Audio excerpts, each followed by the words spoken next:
We're going to get started now. Hello, everyone. My name is Amanda Marshall, and I am the administrator for the New Hampshire Department of Education, Office of Nutrition Programs and Services. With me today, I do have Justin Hodgkins. He is our new operations manager who will oversee both the summer food service program and the child nutrition program. I'd first like to take a moment to thank you for taking some time out of your day to complete this required Sun Meals or Summer Food Service Program training for summer of 2026.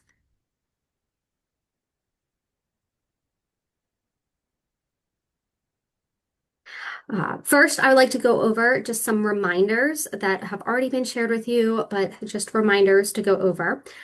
This year, the Office of Nutrition Programs and Services is determining all of the site eligibility. All sponsors must submit their potential sites for summer 2026 to the office so then the eligibility can be determined.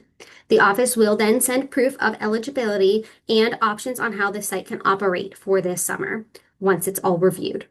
If you do not have the link to the form, it can be found on our actual website. At this moment, I think all sites have been certified. If you are missing a site, please reach out to our office and can help to get that site certified for you.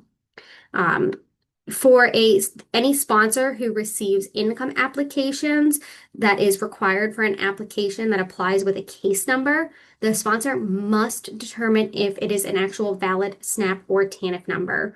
To do this, the sponsor may collect the information from the local school district on eligibility, or they must receive the notice of decision from the New Hampshire Department of Health and Human Services or DHHS. This notice of decision will state that they are receiving SNAP or TANF. Please remember that Medicaid does not qualify in the state of New Hampshire. So if it says Medicaid on there, that does not qualify it. And if you do have any questions regarding a notice of decision that you've received, please contact our office. We do not want you to send the notice of decision or any personal information in email. Please, you can just state in the email, I received a notice of decision and have some questions. We can then follow up with a phone call or a Teams meeting so then we can get that resolved for you. But please do not send any of that information in email. An additional reminder is your claims reimbursement. They should be submitted by the end of each month.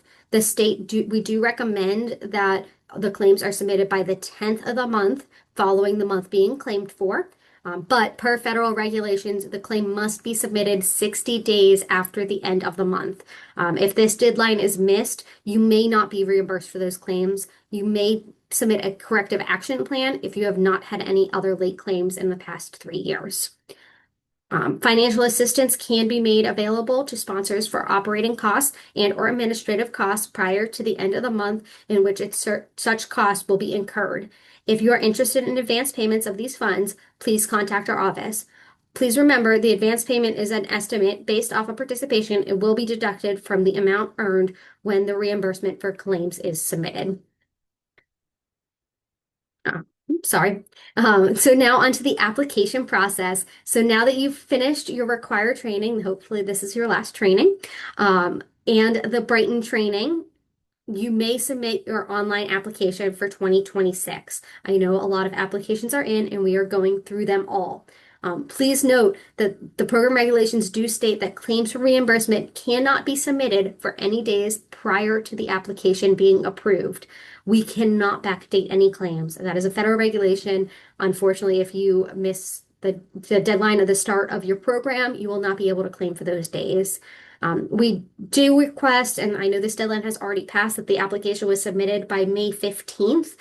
We did get a lot of applications by then, but that it must be submitted by June 15th. So if you have not submitted your application to our office, please submit it as soon as possible because if the application is submitted after June 15th, you will be ineligible to operate the program.